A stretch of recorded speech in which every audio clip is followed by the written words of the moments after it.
Hola dioses y diosas, ¿qué tal estáis? En el vídeo de hoy vamos a hablar por qué Bitcoin podría caer hasta la friolera cifra de $5.000 en el próximo año. Vamos a comparar cómo están los índices más importantes del mundo, cómo actuaron en el pasado y cómo respondió el Bitcoin para poder así entender qué hará en el futuro, en el próximo año. Así que quédate porque esto te interesa. Sí, has escuchado bien. Pienso, opino y estoy bastante seguro de que Bitcoin en el próximo año podría llegar a los $5.000. Primero vamos a ponernos en contexto. Vamos a ver algunas cifras que ocurrieron en el pasado, algunas crisis económicas que ocurrieron, como la de 2008, como la caída de 2018 y como la que hemos sufrido en 2022. Vamos a ver cómo afectó esta caída al Bitcoin y luego iremos a pantalla para ver si a día de hoy estamos en este tipo de tendencia tan bajista o no. Primero déjame que te recuerde un poquito la memoria, que tengo aquí los datos. En 2018, el S&P 500 cayó un 20%. Bitcoin, ante dicha caída, cayó un 60%. Más actualmente, con el COVID, en 2020, el S&P 500 cayó un 35%. Bitcoin respondió disminuyendo un 65%. Y luego, yendo a datos más cercanos, el 3 de enero de 2022, el S&P 500 cayó solo un 15%. Bitcoin, ante esta caída, respondió con una caída de un 31%. Y la más reciente, la más grave. El 28 de marzo, el S&P 500 cayó un 20%, Bitcoin un 60%. Como vemos, Bitcoin no es independiente de las crisis económicas. Bitcoin, a día de hoy, sigue sin ser un refugio de valor al 100%, porque si no, no habría respondido de forma directamente proporcional ante las caídas del mercado fiat que hemos sufrido hace unos meses y hace unos años. Entonces, la pregunta que nos vamos a hacer ahora, o que deberíamos formularnos, ¿realmente estamos tan mal? ¿El S&P 500 puede caer como cayó en 2008? En 2008 el S&P 500 cayó un 47%. Desde entonces hasta hoy no ha caído tanto. Sí que es verdad que no tenemos una cifra de cuánto cayó Bitcoin en 2008, obviamente. Entonces lo que vamos a intentar hacer en este vídeo es proyectar la caída que podría sufrir Bitcoin con la caída que tendrá el próximo año el mercado. Lo primero que os voy a mostrar es los tipos de interés. Esto es una cifra que ya sabemos, no paramos de ver todos los meses porque no paran de subirlos todos los meses la Fed y vamos a comparar cómo estaba en 2008. En 2008 los tipos de interés estaban en un 3,5%. Sí que es verdad que la burbuja estalló antes. Como estalló antes, la subida de los tipos de interés fue anterior a 2008. Realmente su pico máximo se alcanzó en 2007, llegando a un 4,75%. A día de hoy es verdad que estamos bastante alejados. A día de hoy tenemos un 2,5%. Sí que es verdad que si la subida de los tipos de interés se sigue haciendo como es lo esperado, podríamos ver los 3 puntos y medio, como vimos en 2008. En septiembre tendremos una nueva subida de tipos de interés. Lo que no sabemos es si será de 50 puntos básicos o de 75, como se hizo hace unas pocas semanas. Siguiente dato a tener en cuenta, la tasa de desempleo. La tasa de desempleo en Estados Unidos. En Estados Unidos, la tasa de desempleo en 2008 no fue tan elevada. ¿Por qué? Porque ya estalló la burbuja y eso requiere tiempo en que la burbuja explote y empiece a caer a la sociedad, a las empresas.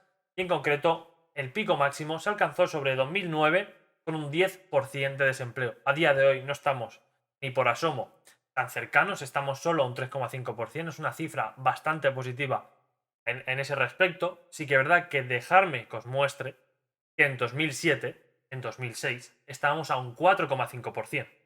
En 2-3 años es cuando se realmente alcanzó esta cifra tan elevada de un 10,2%. Por tanto, que a día de hoy tengamos esta baja tasa de desempleo no significa que esta tasa de desempleo no pueda evolucionar más. Y más sabiendo cómo está el panorama, sabiendo la guerra que tenemos entre Rusia y Ucrania, el conflicto actual entre China, Taiwán y Estados Unidos, que por cierto, si quieres saber cómo está yendo este conflicto, por qué se ha dado y cómo podría también afectar al precio de Bitcoin, te dejo aquí un vídeo donde te lo explico todo con mucho más detalle. Ahora bien, continuemos. Los datos que a mí más me interesan, porque estos datos, los que te acabo de mostrar, la tasa de desempleo y los tipos de interés, no está tan mal como en 2008 o como en 2009. Estamos bastante mejor. Pero tenemos dos indicadores bastante más negativos. Uno es el déficit de Estados Unidos, y es que es el más elevado de su historia. ¿Has escuchado bien? El déficit que tiene actualmente Estados Unidos, el de 2020, es el más elevado que ha tenido a lo largo de su historia. Si nos vamos al déficit respecto al Producto Interior Bruto del país, no estaba tan mal desde la Segunda Guerra Mundial. Por tanto, si empezamos a unir cabos, lo cual no es muy difícil, una elevadísima deuda, unos tipos de interés cada vez más elevados, una inflación que por ahora no está del todo controlada y una recesión técnica americana que la Fed se niega a ver o por lo menos se pone una mano en los ojos. Entonces, sabiendo todo esto, obviamente debemos de suponer que la crisis que vendrá dentro de un año, a partir de octubre-noviembre, va a ser muy grave. No va a ser para nada comparada con la del COVID, va a ser mucho más profunda, va a entrar dentro de las raíces de la sociedad como la de 2008. Incluso podría ser peor aún. ¿Por qué? Por el elevado déficit presupuestario que tienen todos los países. En 2008 solo tuvimos una crisis inmobiliaria, todos los demás sectores estaban, entre comillas, bastante bien. Por eso, quitando algunos países como España, a los demás no les afectó tan gravemente. Obviamente, tuvieron muchos problemas, pero no fueron tan arraigados en la sociedad como en España, por ejemplo, o en Portugal, o en Italia, o en Grecia, que tuvieron que rescatar y hacer un corralito. Bien, entonces, a día de hoy, la crisis que va a venir puede ser mucho más elevada. ¿Por qué? Porque ahora tenemos una crisis en todos los sectores. Tenemos cuellos de botella en la producción, tenemos guerras, tenemos una elevadísima inflación y lo peor de todo, tenemos una deuda pública que no hay quien la pague. Entonces, yendo a pantalla, vamos a ver en gráfica cómo podría afectar esto a Bitcoin. Como habíamos argumentado hace un rato, la caída más grave que sufrió Bitcoin debido a una caída del mundo fiat, de la economía tradicional, fue de un 65%.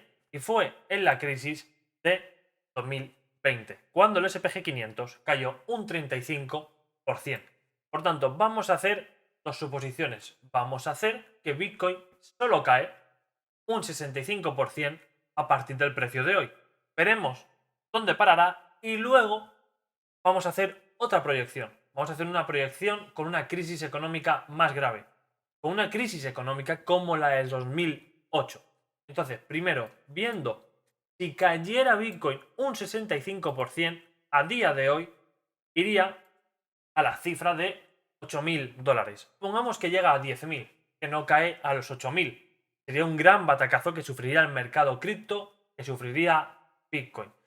Sin embargo, creo que esta caída puede ser bastante más grave. ¿Por qué? Porque estamos comparando una caída con una pequeña crisis económica que sufrió el mundo temporalmente. No lo hemos comparado con la crisis que sufrió en 2008, donde el S&P 500 cayó un 47%. Si cuando cayó el S&P 500 un 35%, Bitcoin sufrió una caída del 65%, imaginaos cuando un indicador o el mundo en general caiga tanto como cayó en 2008 la economía, ¿dónde quedará Bitcoin? Mi proyección es la siguiente. Mi proyección es que Bitcoin podría sufrir una caída de alrededor del 75% o incluso el 80%, llevándolo a los $5.800 o los $5.000. Muchos me vais a llamar locos y yo lo asumo, yo lo entiendo, porque nadie nos imaginamos cómo nuestra criptomoneda favorita, que hasta hace poco estaba en pico máximo, podría volver a caer a los $5.000. Sin embargo, tenemos que ser francos, sinceros, honestos con nosotros mismos. La crisis que va a venir no va a ser para nada comparada con las que hemos visto anteriormente. Solo la vamos a poder comparar con la que sufrimos en 2008. Y si en 2008 Bitcoin hubiera existido, la caída que hubiera sufrido hubiera sido gigantesca. Por tanto, No digo que vayamos a caer a 100% a 5.000, pero sí que rondaremos los 8.000 dólares. Ahora bien, esta caída no va a ser en un mes. La caída se alargará en el tiempo. Podría alargarse incluso un año, año y medio, hasta que terminemos de pagar este déficit presupuestario, hasta que terminemos de acabar con esta elevada inflación y hasta que por lo menos podamos estar económicamente estables durante un tiempo.